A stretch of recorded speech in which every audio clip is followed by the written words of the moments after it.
Why are cities full of uncomfortable benches? This one has armrests to prevent you from dozing off. Here's another, again with the arms, the stiff metal.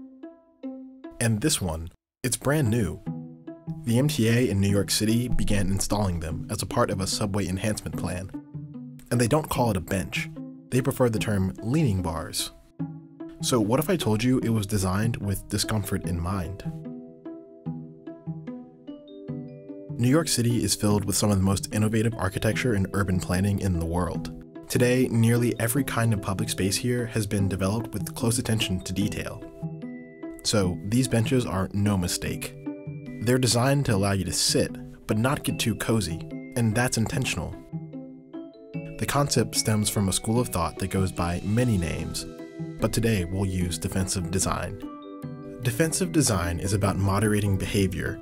The goal is to limit the ways an object can be misused. These benches have armrests because that will prevent anyone from laying down. Their short back is another nod to say this bench isn't yours forever. This trend is worldwide, and it's not just in the benches. When you start looking for defensive designs in New York City, you'll find examples everywhere. It's the presence of security cameras in subway turnstiles or in Times Square. It's these spikes on this column meant to deter birds. It's the knobs on these ledges made to discourage skateboarders. And there were once sprinklers underneath the awning of this bookstore to prevent people from sleeping there. It's sidewalk barriers. It's even these regular streetlights. Yeah, streetlights are probably some of the most recognizable defensive designs. When they surfaced in 19th century Western cities, the dynamic of urban life changed. Because of them, more people spent more time outside at night, which drove economic development and a reduction in crime. Most hostile architecture tries to influence behavior in a similar way. The designs attempt to make public space a bit more hospitable, more ideal. Defensive designs can deter crime.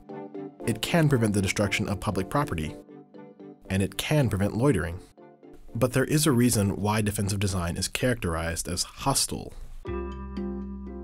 Take the example of the leaning bar.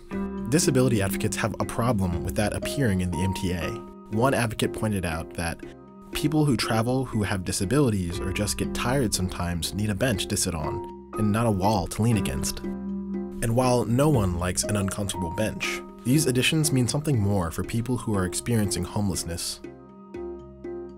The United States is currently experiencing a decline in the overall homeless population. But in New York City, the number of homeless people is growing. About 1,800 people were found to have been sleeping in the subway. That's because emergency shelter isn't always a viable option. There are several examples of hostile architecture that target people who are homeless. These designs imply that public space is not where homeless people should be. As it goes, city planners have a dilemma. How do they design inclusive cities?